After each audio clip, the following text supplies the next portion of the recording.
dia a todos e a todas. Meu nome é Joyce, eu sou uma mulher de origem japonesa.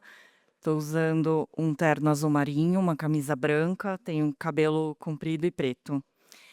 Queria agradecer o presidente do IBRAC, René Medrado, o diretor de concorrência, Ricardo Botelho, também a Renata Zúculo, pelo convite para esse painel. Queria parabenizá-los pela organização do evento, um evento cada vez mais sofisticado, com painéis de altíssimo nível. E também não posso deixar de destacar a preocupação e o olhar atento com a diversidade, com a inclusão. Então, tenho a honra de estar nesse painel com 3 mulheres fantásticas do direito da concorrência, também com a nossa autoridade, o superintendente adjunto Felipe Mundim, de uma autoridade que é 4,5 estrelas GCR. Então, parabéns, Felipe, e parabéns a todos do CAD. Também queria fazer um destaque para os proponentes do painel, Vitória Corradini e o Bruno Pedrinelli, do Marchini Botelho. Gostaria de agradecer também a oportunidade de representá-los, espero atender aqui as expectativas. E queria também falar que quarta-feira foi lançado, né, esse livro Critérios para Notificação de Atos de Concentração. E o tema do nosso painel, que é de ativos à empresa, o desafio de definir o limite do controle de estruturas. Esse tema de aquisição de ativos, ele tem 3 artigos nesse livro. Então, eu não vou falar detalhadamente aí dos artigos, mas eu li, são muito bons, recomendo a leitura. Isso mostra que esse tema desperta inúmeras incertezas jurídicas, e é bem desafiador, né? A gente tem ainda muitas dúvidas e por isso esse painel é bem apropriado para a gente discutir esse tema. Então, bom, e até os números, né, mostram isso, né? Assim, a gente tem, sob a vigência da Lei 12.529 de 2011, mais de 6.300 atos de concentração notificados, sendo que 1.125 envolveram aquisição de ativos, ou seja, quase 18%, e dos quais também mais de 100 aí foram ativos imobiliários. Então, dito isso, eu começo a perguntar para a Adriana Giannini. A jurisprudência do CAD desenvolveu 4 critérios principais, né, para determinar a notificação de operações. Vou pedir para você explicar aqui para a gente como esses precedentes evoluíram e também, em alguns casos, aí, retrocederam, e fazendo um marco aí até a consulta do bom preço. Obrigada. Bom, primeiro, bom dia a todos. Queria agradecer ao IBRAC, pelo convite, a Joyce, parabenizar novamente os autores do artigo. E, bom, eu sou uma mulher de pele clara, cabelos loiros, eh, e tô com uma blusa cinza. Bom, vamos começar. A gente tem a apresentação aí, ó. A pergunta. Os slides. Os slides. Mas eu não, não, é super. Mas antes da gente, enfim, os slides a gente também, eu não quero ficar passando pelos slides, assim, porque é um pouco, pode ser um pouco maçante, mas foi muito difícil selecionar os casos que definem os critérios, né, definidos pela SG ali, definidos pela SG para aquisição de ativos. E como a Joyce disse, eu achava que eram centenas, mas na verdade agora eu sei que são mais de 1.000. Até tô surpresa com essa estatística. Eu até segui bem os critérios e os casos mencionados no artigo dos proponentes do painel. Eh, como é que funciona isso aqui, moço? Bom, tá. E eu acho que a primeira coisa, só para a gente lembrar, que a Lei 8884 não falava especificamente de aquisição de ativos, né. Obviamente, naquele momento foi feito, naqueles anos, foi feito um corpo de decisões ali do CAD, que eu acho que tinha decisão um pouco para todo lado, mas pelo menos o que eu me lembro, e aí vocês podem me complementar também quem atuava nessa época, eram ativos produtivos que tinham algum market share alocado, né. Com a vigência da Lei 2529, a gente tem efetivamente uma disposição que fala: aquisição de ativos é notificável. E que aquisição? Eu acho que esse é o ponto aqui do painel. Que tipo de aquisição? E a lei fala: olha, é aquele aquisição que é uma empresa, e eu acho que ninguém tem dúvidas que isso é notificável, né? Quer dizer, é quando você compra um ativo que só não tem a casca, ou parte de empresa. E a questão é: que parte de empresa é notificável ou não? Acho que esse é um tema que a gente estava até conversando entre nós, super democrático.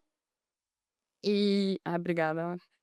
É super democrático, que todo mundo que atua na área tem casos disso, e eu acho que todo mundo ainda tem muitas dúvidas. A gente está aqui para tentar trazer alguma luz sobre isso. Onde que você apertou para pôr? Ah, no verde.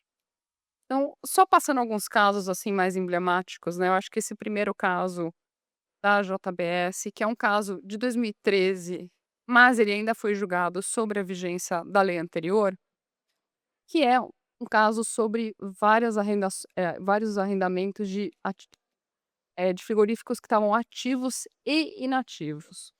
E o que que o tribunal do CAD decidiu naquele caso? É interessante, porque ele conhece todos os casos, mas ele impõe a multa de intempestividade, porque na lei anterior tinha um prazo para notificar, apenas aqueles ativos produtivos. Então, nesse momento, a gente já tem aí um direcionamento de que tipo de ativo é notificável ou não, e aqui a gente está falando dos ativos produtivos. Então tem o critério que a gente chama da operacionalidade do ativo. O segundo, acho que é um caso que todo mundo conhece, que atua na área, caso da Bion Novartis, e também foi a aquisição de um ativo não operacional que nunca foi utilizado para nenhuma atividade. Era um ativo imobiliário. E ele não foi conhecido pela SG, justamente porque ele não foi considerado um insumo essencial para as atividades da compradora. Então, o critério que se utilizou foi a ausência de destinação específica e aumento da capacidade produtiva. Se você quer falar, Joyce, você estava envolvida nesse caso, né? Porque a gente estava até conversando, tem questões interessantes sobre. Eu trabalhei nesse caso, enfim, na parte da negociação do M&A, depois Maria Eugênia está aqui, Maria Eugênia discutindo com a Maria Eugênia, com a Renata Zúculo, depois submeteram um ato de concentração. Mas é o típico caso que chega, né, do seu sócio de M&A falando: "Bom, estamos comprando um imóvel, precisa notificar o CAD?". E aí você pergunta: "Um imóvel? O que que tem no imóvel?". Bom, tem uma construção lá que é quase, assim, uma planta. Bom, uma planta para quem está vendendo para quem? Bom, é na indústria farmacêutica. Bom, então tem que notificar, né, quase uma planta farmacêutica entre empresas farmacêuticas, é um ativo, essencial aí para, né, na atividade dessas empresas. E aí começa a discussão, foto do imóvel, não, mas demora anos para virar uma planta. Aliás, agora, do jeito que tá, pode ser qualquer coisa, um galpão, logístico, enfim, qualquer coisa. E aí começa essa divergência do estado em que o imóvel se encontra, dos investimentos que são necessários aí para que ele se torne aí um ativo operacional. E aí, enfim, as partes também não têm muito tempo para ficar lidando, né, com essas discussões. Alguém resolve aí: "Não, vamos notificar", ou "Não, não vamos notificar", e aí começa uma discussão de alocação de risco concorrencial, né: "Ah, então se você não quer notificar, então você assume o risco".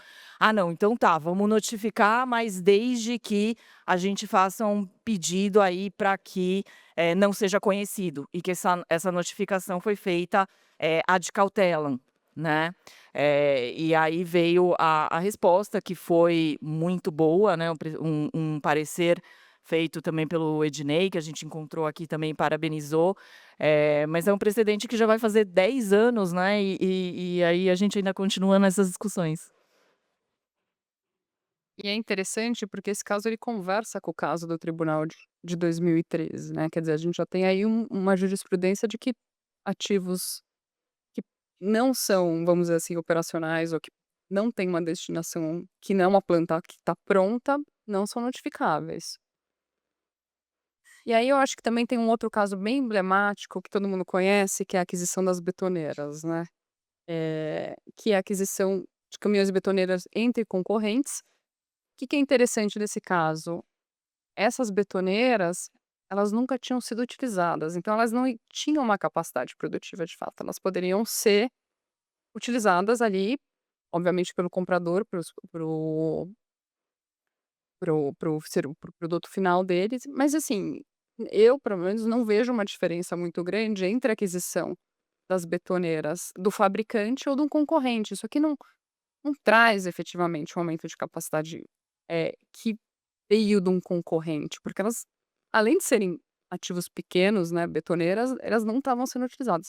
Mas o caso foi notificado e a ESG teve uma decisão interessante que até é um pouco diferente das decisões anteriores, que ela falou: "Olha, eh, esses ativos eles aumentam sim a capacidade produtiva, logo eles têm que ser notificados. O fato deles não estarem operacionais não significam que não aumentam a capacidade produtiva". Então existe também a aplicação da essencialidade do ativo e do aumento da capacidade produtiva, mas de uma outra forma.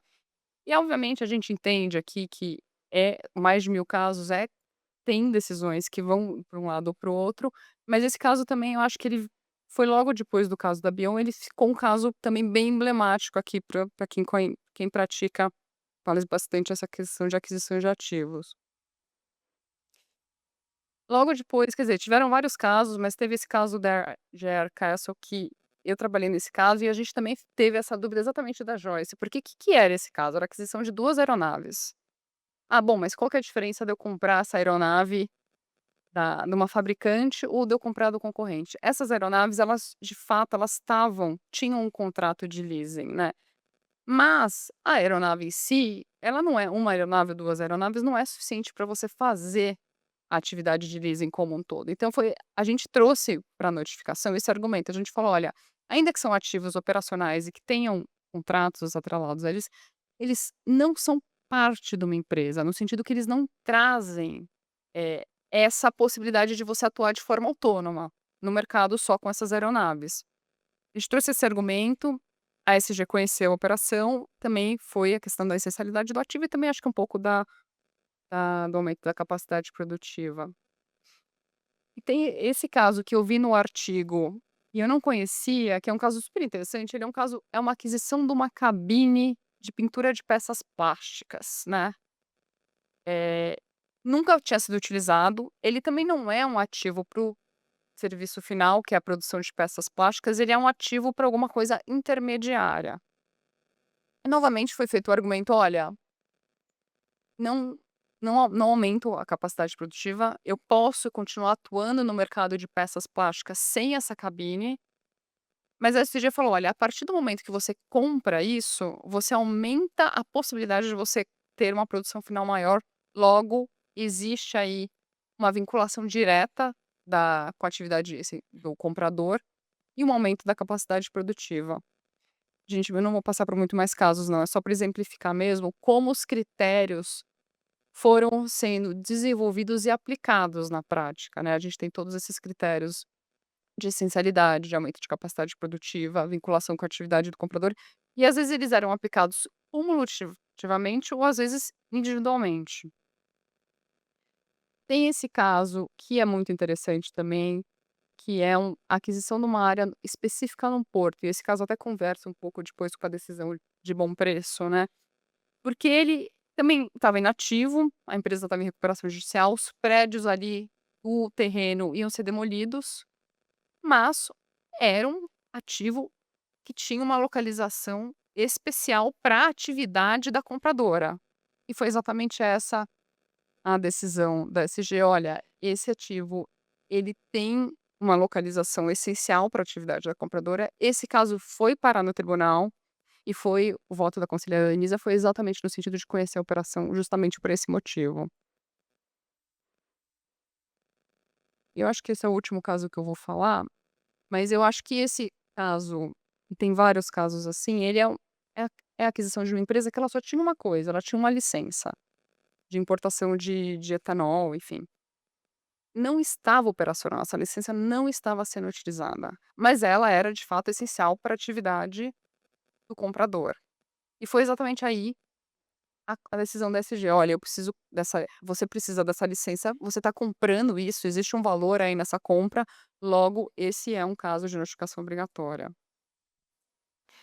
Bom, não vou nem me atrever a falar de bom preço aqui na presença da Bárbara, mas eu acho que todos esses casos, de alguma forma, culminaram na consulta, né. Bom, aí nós tivemos a felicidade de ter uma consulta, né, porque, assim, pela minha experiência prática, assim, por mais que muitas vezes a gente queira usar o instrumento da consulta, a questão do timing ela é crucial, né, então você precisa ter esses 120 dias para aguardar a resposta, né. Então, tivemos aí a felicidade de ter essa consulta, né, do Bom Preço. E eu queria saber da Bárbara, em que medida aí a resposta dada pelo tribunal do CAD resolveu e não resolveu os problemas e as dúvidas relacionadas ao tema aí da necessidade de submissão ao CAD das aquisições de ativos. Obrigada, Joyce, obrigada pela oportunidade de estar aqui. A Adriana falou que não ia se atrever a falar na minha presença. A gente tem aqui o presidente do CAD, que foi o relator do caso, mas eu vou me atrever, até porque eu estou aqui, presidente, mas por favor, fique à vontade, até porque a pergunta foi o que resolveu do nosso lado. Se eu fizer alguma interpretação equivocada do voto, por favor, peço o microfone.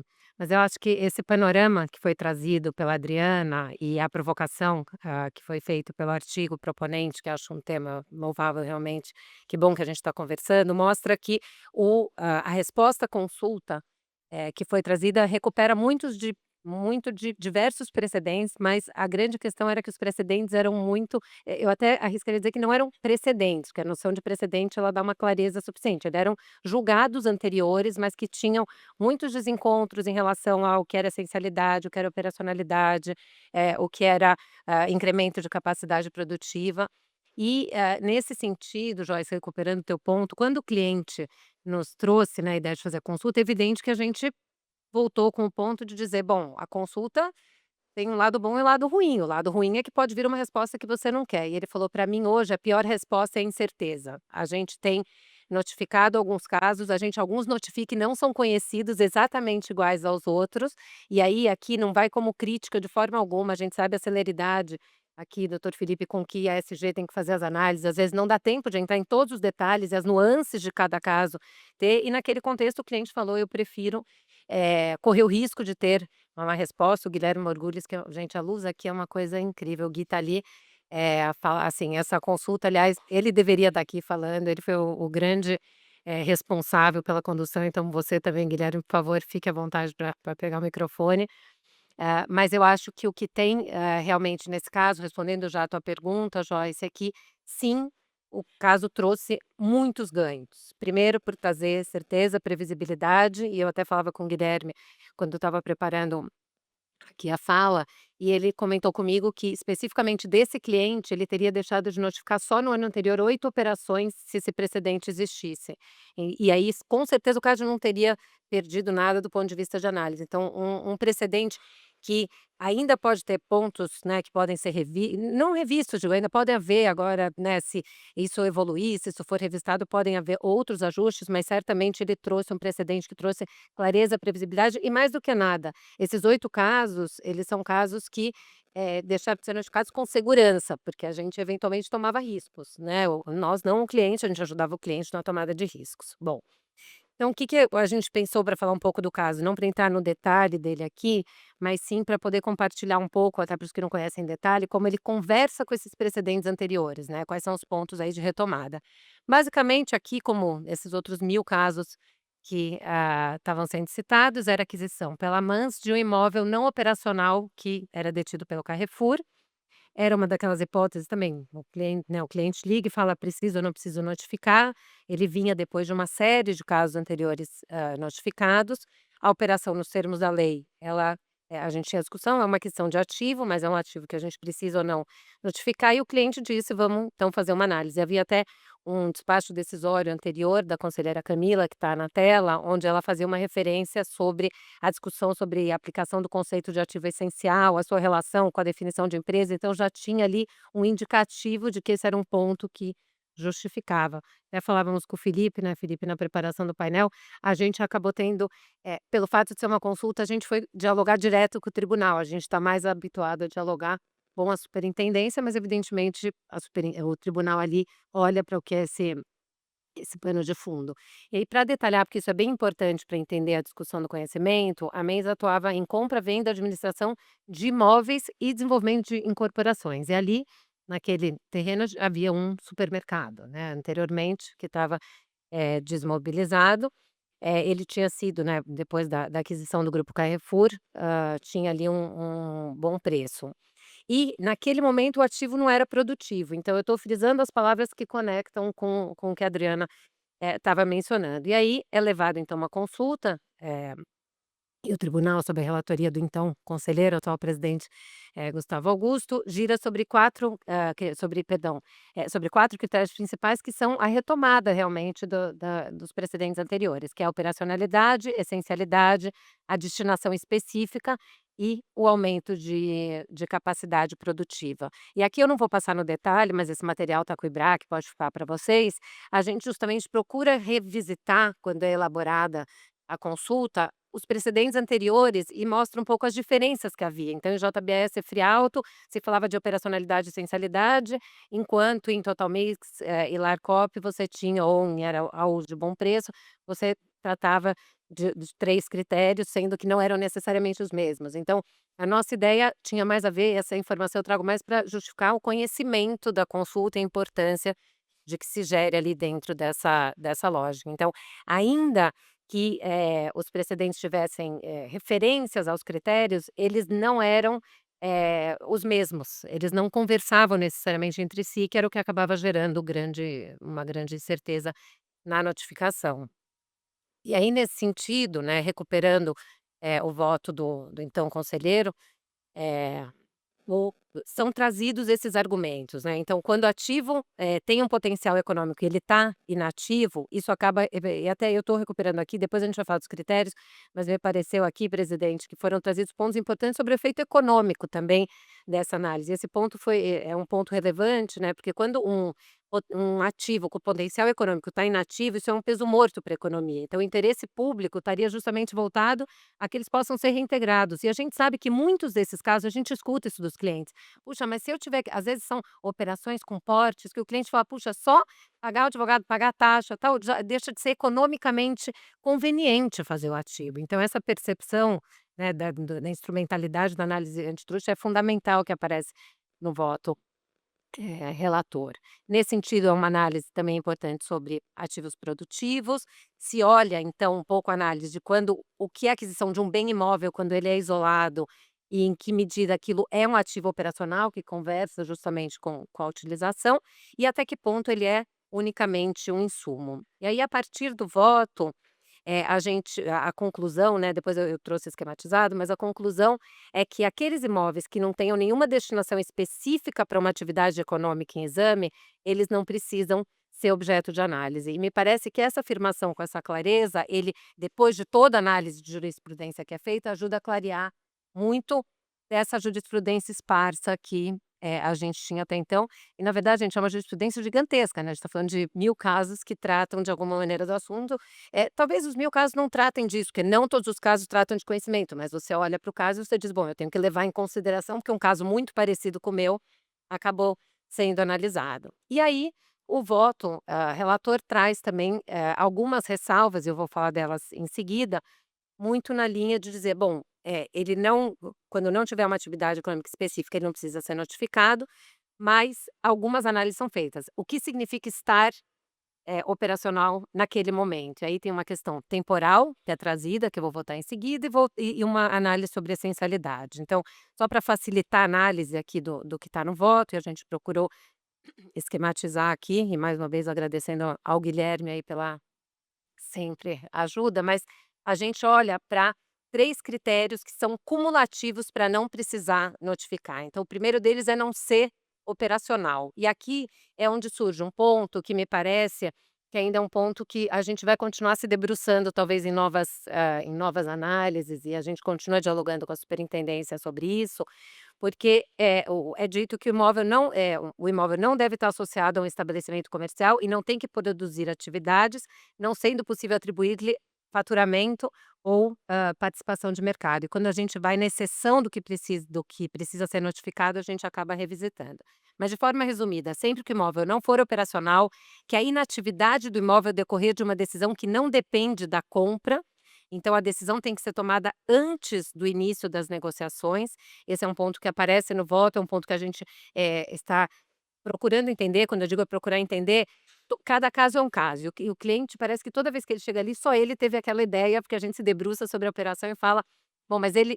Não, é que eu tinha decidido descontinuar antes, mas é que eu, na verdade, pretendo parar no dia que eu fizer a transferência da venda. O que me parece, do ponto de vista econômico, também muito razoável. Mas aí talvez a gente não consiga enquadrar. Então a gente vai voltar sobre esses pontos. E o terceiro elemento que é levado em consideração é que as atividades do grupo comprador sejam distintas daquela explorada no imóvel, que parece é um ponto que a gente traz ali, realmente me parece que é um ponto que parece fazer muito sentido, justamente para a ideia de que eu não estou transferindo share. Se um fazia alguma coisa com aquele imóvel, o outro vai fazer algo muito diferente, que é diferente do caso, inclusive, que você citou de Bion Novartis, onde eram duas indústrias farmacêuticas, ainda que ali não tenha sido conhecido por outras razões, mas faz diferença. Aqui, a Amanda está comprando como alguém que explora o mercado imobiliário e quem está vendendo é alguém que tinha o supermercado, né, naquela localidade. Então não faz sentido. A gente inclusive traz na consulta um pouco do que é a jurisprudência na Comissão Europeia e no Japão, só para dizer que isso também não é um ponto singular aqui do Brasil, mas que recai justamente sobre essa ideia de que tanto na Comissão Europeia quando os ativos constituem a totalidade ou parte da empresa que tem uma participação de mercado, então esses elementos acabam não aparecendo, ou o Japão que usa o conceito de business unit. Então a minha leitura do voto é que sempre que aquele ativo não for uma business unit, sempre que aquele ativo não puder ser considerado como alguém com uma presença no mercado, ele não precisaria, em tese, ser notificado. Apenas, e aí para fechar já a resposta, minha breve, não foi breve resposta, mas a resposta à pergunta que foi feita, eh, algumas ressalvas então trazidas no voto, foi um voto por unanimidade, né, então é o que a análise que a gente tem. Um ponto é quando o imóvel operacional quando como eu disse antes, as tratativas forem iniciadas antes da, efetiva alienação. E aí, conversando também bastante sobre esse ponto, eh, a lógica que está por trás é muito clara disso, né, de que não se procure pra justamente evitar essa transferência de share. Então, eventualmente, qual seria a análise se você tiver uma fábrica parada de medicamentos que vai ser posteriormente transferido, ou se você tiver um hospital que está fechado, ele vai ser transferido depois.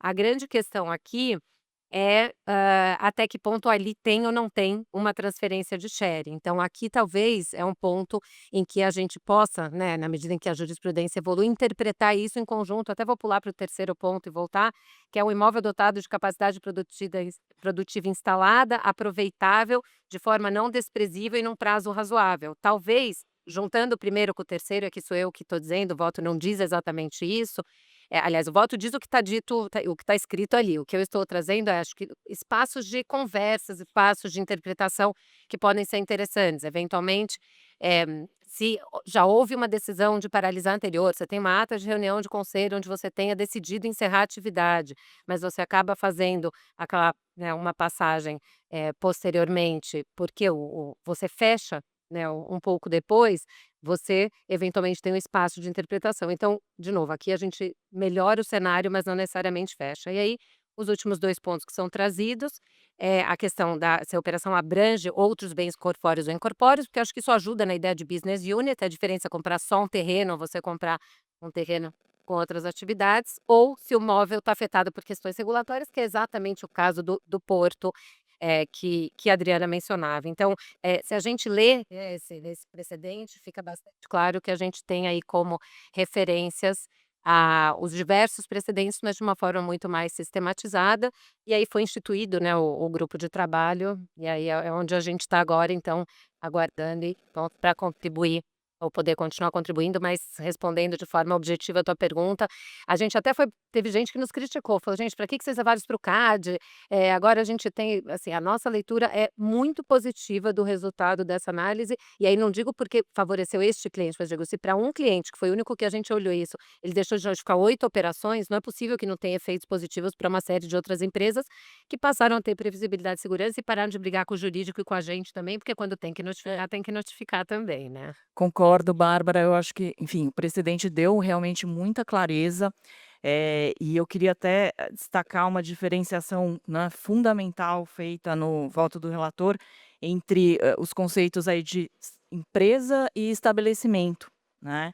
Sendo aí a primeira como uma unidade econômica e o estabelecimento como uma unidade técnica. Então, já pegando esse gancho, e indo lá para o outro lado do Atlântico, a gente tem a Ludmila para nos contar um pouco das outras jurisdições, porque eu acho que esse conceito de empresa, estabelecimento é importante. Então, como que, na União Europeia e no Reino Unido, eles lidam com essa questão de aquisição de ativos, se existem critérios mais objetivos, mais precisos para análise dessas situações, né, que envolvem aquisição de ativos, e a gente sabe que particularmente no Reino Unido tem, a questão, a peculiaridade, né, da submissão voluntária, então acho que isso cria um desafio ou, por outro lado, uma maior abertura para o diálogo, né, com a autoridade para entender, essas situações.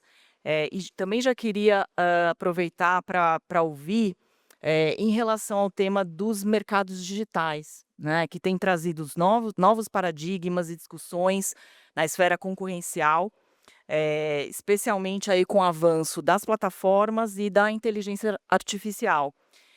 Então, considerando aí também recentes desenvolvimentos regulatórios, o Brasil tem um projeto de lei para ter o DMA brasileiro, e considerando aí casos, né, emblemáticos, Microsoft Inflection, queria saber em que medida essa aquisição de talentos, né, o acqui-hiring, e contratação aí de funcionários chaves pode ser, um ato de concentração sujeito aí à aprovação das autoridades concorrenciais. Obrigada, Joyce. Bom dia a todos, todas. Eu sou uma mulher morena de pele clara, com vestido de estampa roxa e um brinco branco.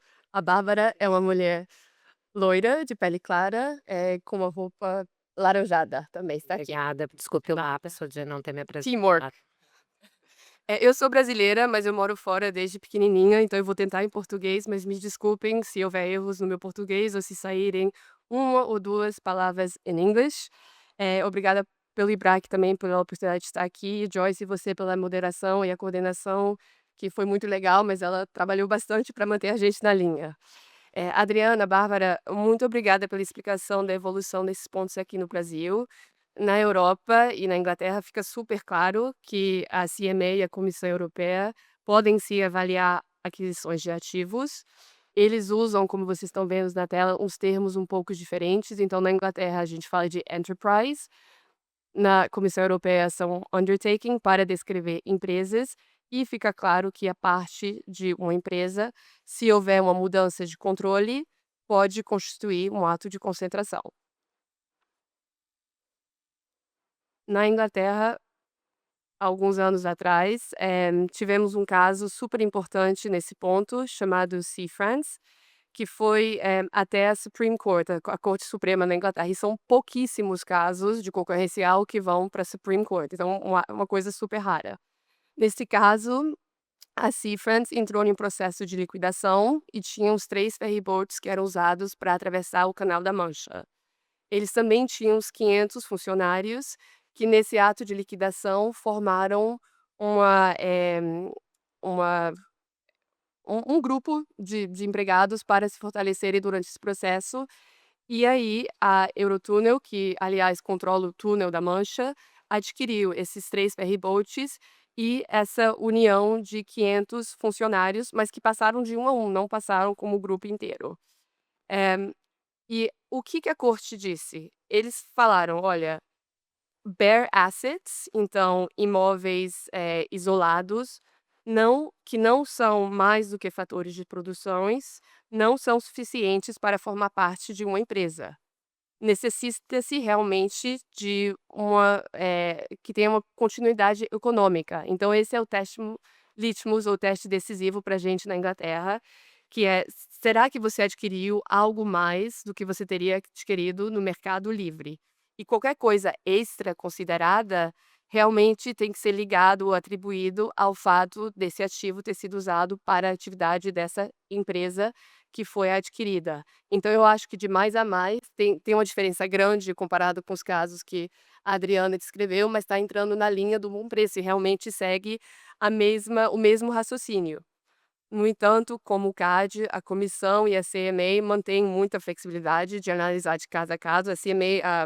A guidance da CMA, se vocês quiserem olhar, é super expansiva nesse ponto, então dá muita flexibilidade, mas acho que a gente pode pegar os pontos chaves que são: se é somente um ativo isolado, que são simples fatores de produção, então ativos que você poderia adquirir para crescer organicamente, não é suficiente, precisa de algo mais do que você teria adquirido no mercado livre, e ter essa continuidade econômica, que eu acho que é bem parecido com o que a Bárbara descreveu no caso Bom Preço. Então aí, assim, nesses casos mais tradicionais, vamos dizer, mas ano passado eu trabalhei em um caso super interessante, chamado Microsoft Inflection. Meus slides estão. Vamos começar aí. Microsoft Inflection. Aí eu já vou começar me corrigindo, porque quando a gente fala no nosso mundo de merger control, Microsoft barra Inflection, a impressão que a gente tem foi que a Microsoft adquiriu a Inflection, mas a Microsoft simplesmente não adquiriu a Inflection. O que é a Inflection? A Inflection continua sendo um estúdio de inteligência artificial. Eles têm um LLM, que é um Large Language Model, e um Foundation Model, que é o backup, que é onde eles criam a inteligência artificial, e um chatbot chamado o Pi. O Pi é bem interessante, ele é, é um chatbot que é emocionalmente inteligente. Então, se eu vou falar com o ChatGPT, eu falo: chat, eu estou estressada hoje. O chat vai me responder: Ludmila, aqui tá uma lista, vai tomar um chá de camomila, correr ou ver um psicoterapeuta, sabe? Tipo assim, vai fazer uma análise.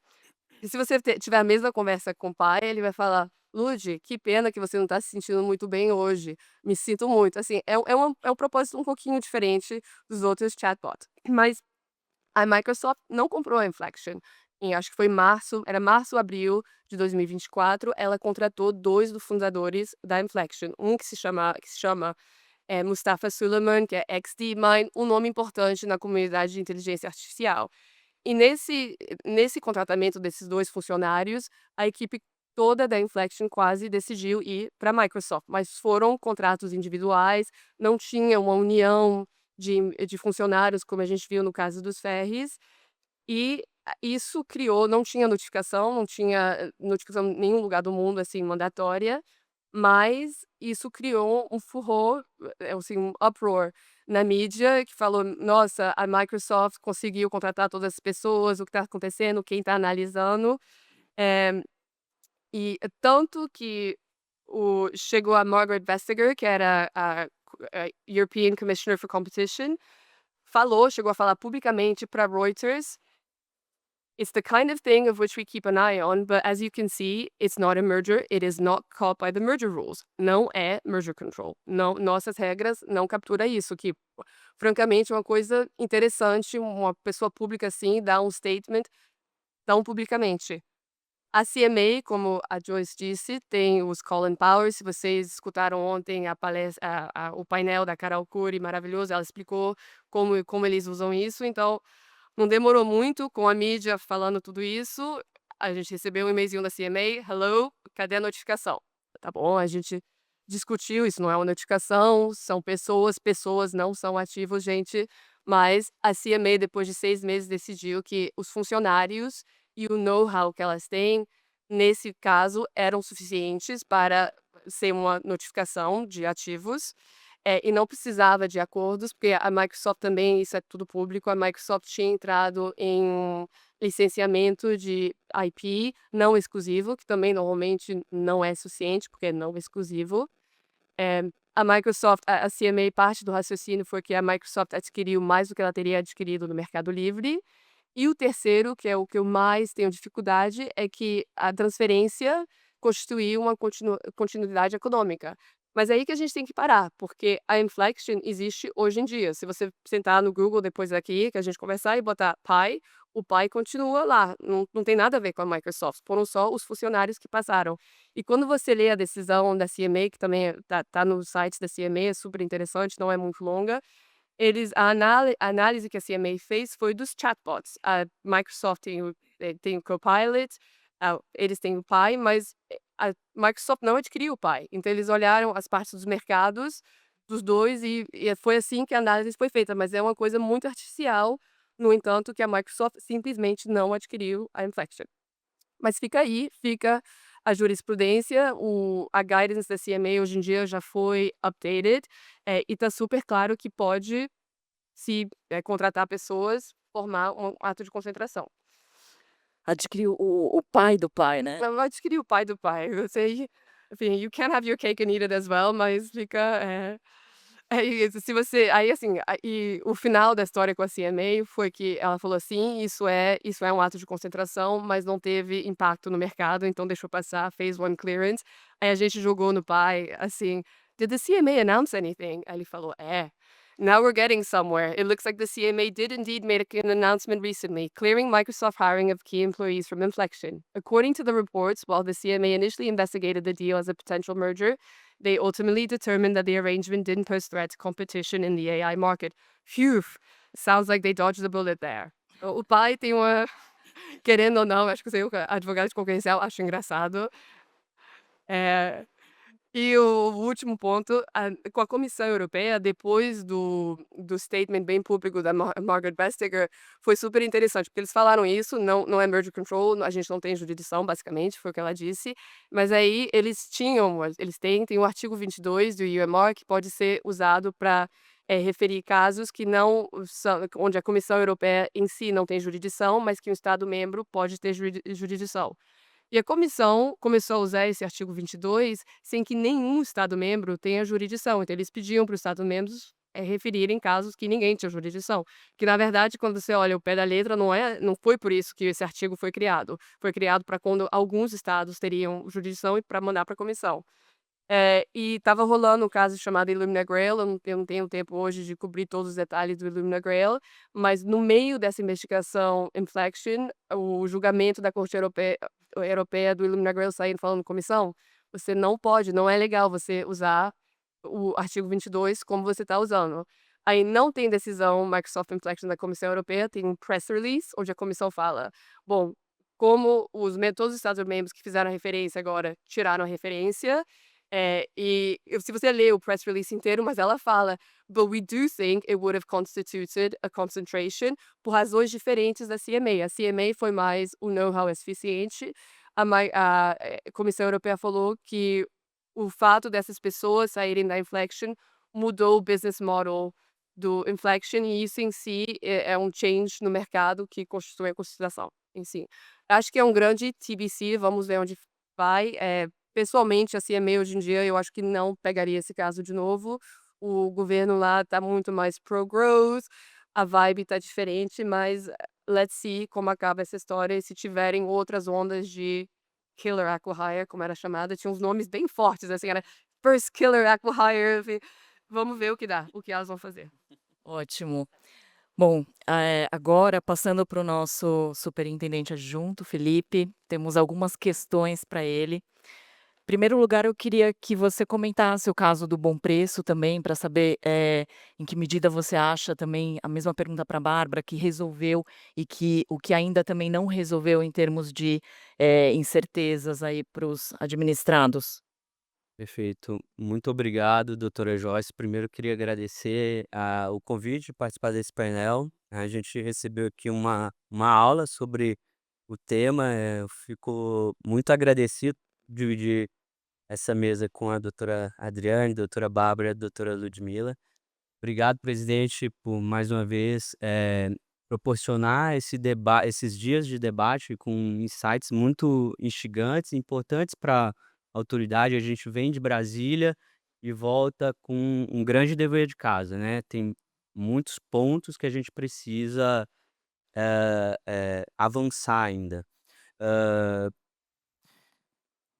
Fazendo minha descrição antes que eu me esqueça, eu sou um homem com cabelos pretos e barba preta, tô vestindo um paletó azul com camisa branca e gravata, azul claro. Hã Sobre o voto da consulta, eu acho que ele é muito salutar para o CAD, para a comunidade como um todo. A Superintendência Geral, se manifestou, como dito, em mais de 1000 eh operações, em que a gente trazia, né, os critérios. E aí temos, obviamente, sempre na melhor das intenções, mas não necessariamente trazendo a maior clareza na hora da tomada de decisão. Eventualmente porque aquele não era o ponto principal do caso, eventualmente porque não é um caso sumário e eventualmente, hã, não ele já foi, apresentado para a Superintendência Geral, então o maior interesse da parte envolvida é a decisão de mérito, né, a possibilidade de implementação de uma operação que não tem risco concorrencial, no menor curto espaço de tempo.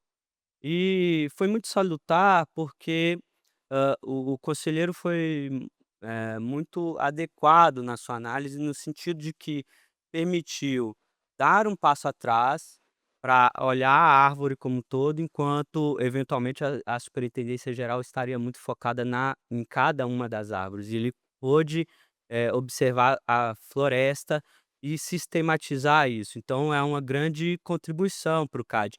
Isso é muito interessante do desenho institucional, que eu acho muito adequado o desenho brasileiro, né, em que a gente, tem celeridade na tomada de decisão daquilo que não tem um grande impacto ou um grande risco concorrencial, mas por vezes a gente perde, eh, esse olhar, né, mais amplo que foi dado na consulta. Eh Em que pese todos os 4 requisitos ou critérios abordados, nem sempre a superintendência geral abordava todos eles no mesmo caso. E foi o que foi feito pelo conselheiro e de forma sistematizada. Eh, mas também eu acho que é importante pontuar que também não teve um inovador, não foi adicionado um requisito. Eu acho que talvez um ponto que eu destacaria, seria a cumulatividade de todos eles, né. Então, eventualmente a superintendência geral observou um ou 2 de forma cumulativa e não os demais. Então isso é algo que traz uma clareza muito grande. Mas a gente está falando também de um processo, muito específico, que é o da consulta pública, né, normatizado pela nossa resolução 12, hã, em que, aquela manifestação ela é vinculante ao tribunal, e ela é dentro do escopo do que foi trazido, né. E ainda tem uma ressalva na própria resolução, que ela é vinculante, mas de alguma forma ela pode ser revisitada no período de 5 dias, a depender ali dos critérios estabelecidos. Hã, e aí eu falo isso aqui e todo mundo deve levar um grande susto, né. Veio um voto que consolida e sistematiza o que já era abordado, e o Felipe chama a atenção, para o instrumento e pela vinculação ao tribunal. Mas é importante que todos os casos anteriores a gente já abordava e tentava trazer, de uma forma consolidada. E os posteriores, todos eles a gente faz referência. Eu pego só para citar pelo menos 2 que eu lembro de cabeça, que a gente analisou conhecimento em um ato de concentração de florestas, plantadas, e um outro do mercado de celulose. Então, em ambos a gente trouxe a referência do voto da consulta. Então, em que pese, eh o trazer esse destaque para o instrumento da consulta, eu acho que é muito claro que a Superintendência Geral já trazia isso, incorporou na integralidade aquele voto. Mas, eu acho que esse apontamento aqui, aí, eu vou abrir um parêntese, né, uma opinião muito pontual. N não me parece que, eu acho que o conselheiro foi muito, adequado quando, trouxe. Ele tinha um processo, uma questão que ele tinha que se manifestar e trouxe uma contribuição muito grande para o CAD, para a comunidade antitrust. Mas, a meu ver, o instrumento mais adequado para a gente trazer, eh eh maior clareza quanto a isso, seria uma resolução própria, em que a gente tem todo um rito que é diferente, né, inclusive com a participação da sociedade e da comunidade.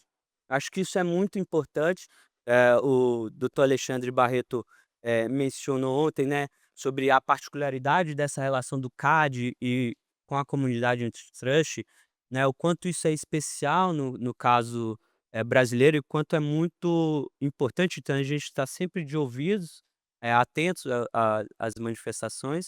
Obviamente tudo isso é insumo para a gente, mas, construir de uma forma, contributiva. E eu acho que a análise de atos de consideração e o controle de estruturas, isso é muito importante, né. A contribuição do trabalho e a gente comemora muito os nossos resultados de prazo de análise, é um ponto que a gente tem, trazido sempre, batendo recordes em contrapartida ao aumento de volume de casos, o que mostra, né, a excelência do trabalho da Superintendência Geral, eh, em dados, né, mas, é importante, que essa evolução, né, da atuação do antitrust no Brasil, ela se dê de forma democrática. Então acho que o instrumento de resolução é o mais adequado. Nesse sentido, eu já aproveito a oportunidade, isso já estava nos nossos cronogramas, de anunciar que, a Superintendência Geral já vai fazer a contratação de uma consultoria especial, para a gente, trazer, a né, como um dos produtos, uma consulta pública específica para aquisição de ativos. Para uma resolução. Isso, uma resolução específica para aquisição Ótimo, de ativos. ótimo. Isso, e é interessante, eu acho que é dever também até como, eh supervisor na portaria que foi mencionado em que, tinha as discussões do grupo de trabalho quanto à revisão da resolução 33, hã, também tinha como escopo a discussão de aquisição de ativos. Hã, e aí eu acho que todos me conhecem, eu gosto de ser muito transparente, eu acho que isso é uma obrigação de toda autoridade pública. Eh em que pese estava no nosso escopo, mas é hercúleo, né, a gente discutir a revisão da resolução 33, que traz as principais normas, hã, de notificação de ato de concentração, a que normatiza, os principais, questões relacionadas ao controle de estruturas, e com isso e tem várias discussões, em que pese a gente está falando de uma resolução que eu acho que tem 12 ou 13 artigos apenas, mas tem, discussões profundas e que precisam ser superadas, e a gente está caminhando para isso. Muito em breve a gente, já como anunciado pelo presidente, a gente lança a consulta pública da resolução 33. Mas a gente tirou dentro do escopo, até por pragmatismo, né. Eu acho e aí é uma questão que é muito evidente na forma de gestão que eu tento, trazer.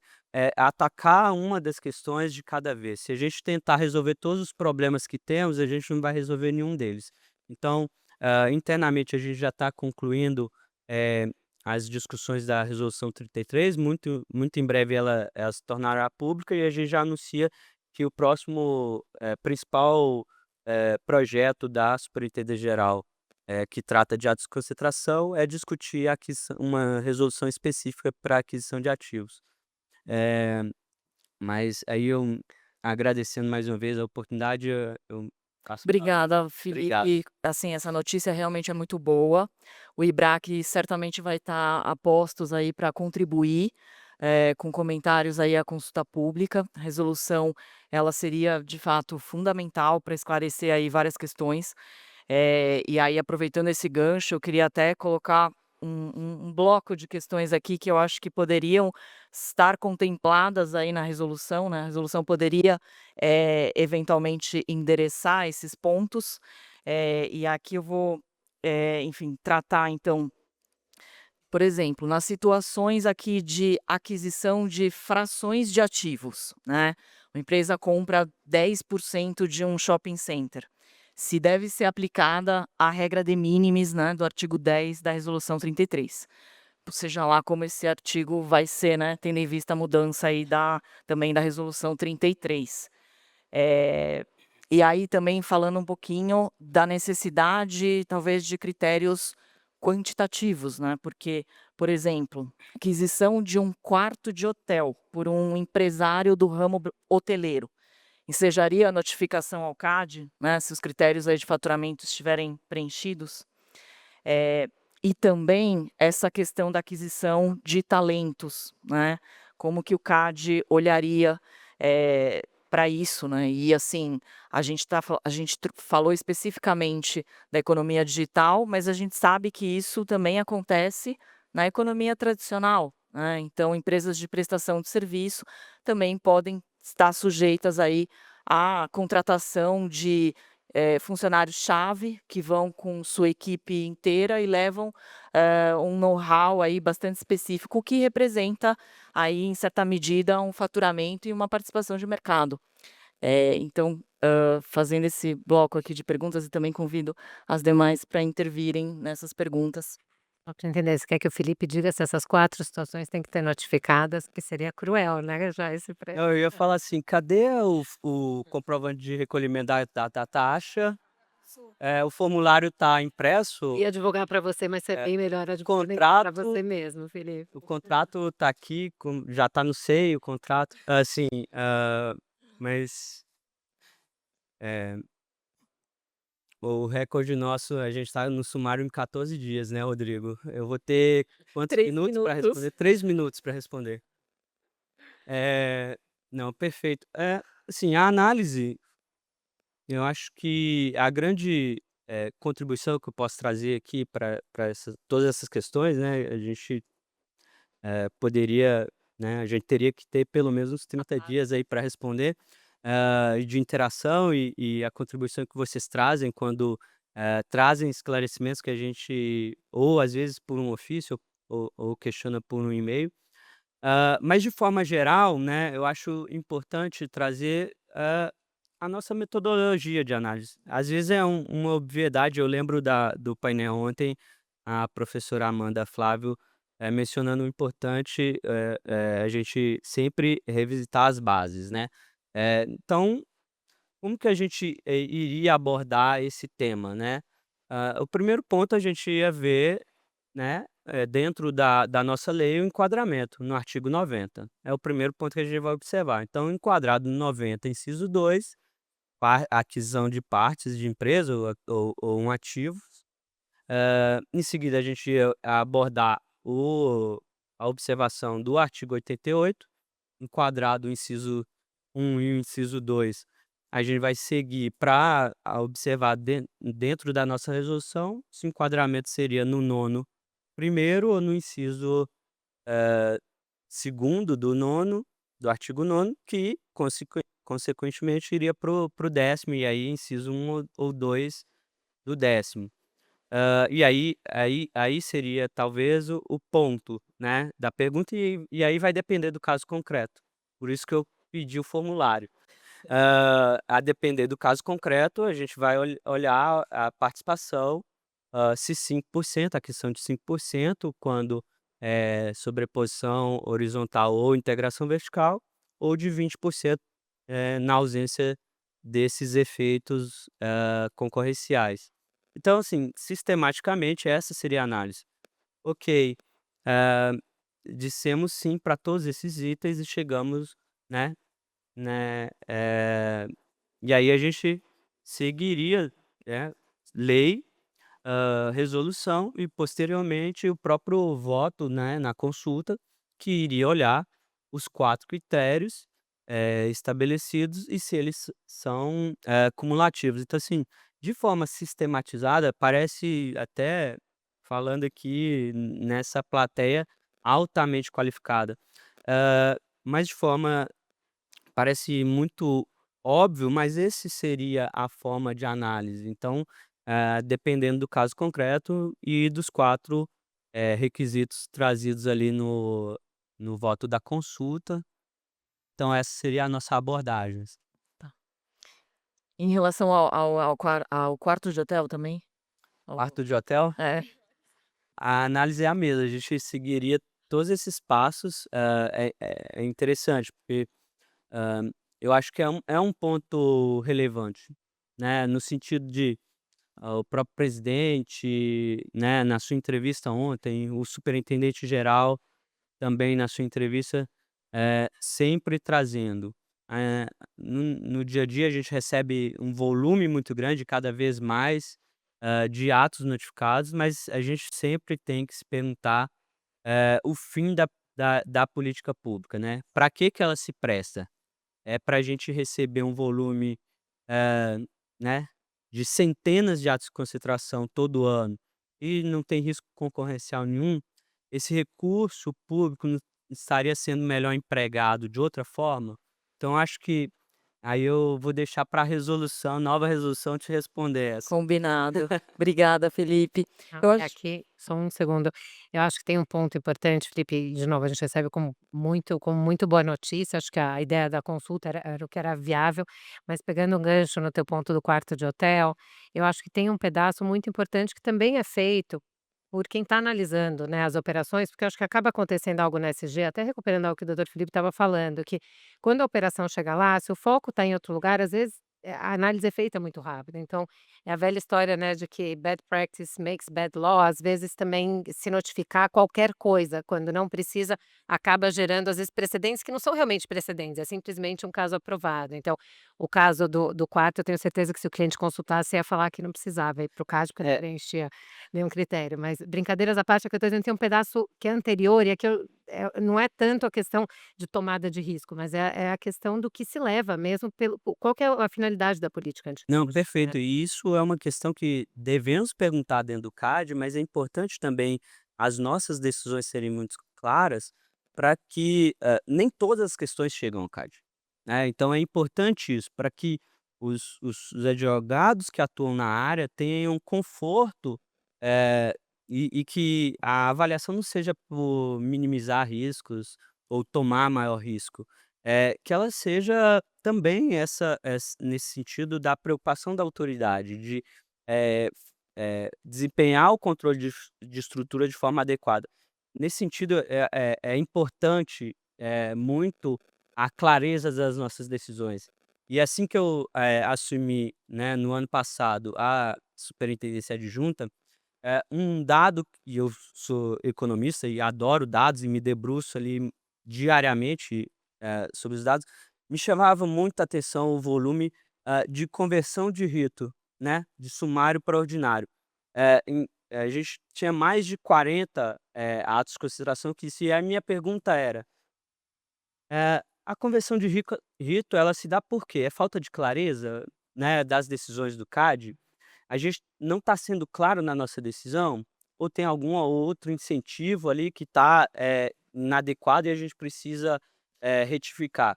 Eu acho que, nesses 2 anos, né, junto com a equipe da triagem, a gente pôde, ser muito diligente, deixando as decisões mais claras, e saímos de um patamar que anteriormente era de 40, mais de 40 operações que precisavam fazer o rito.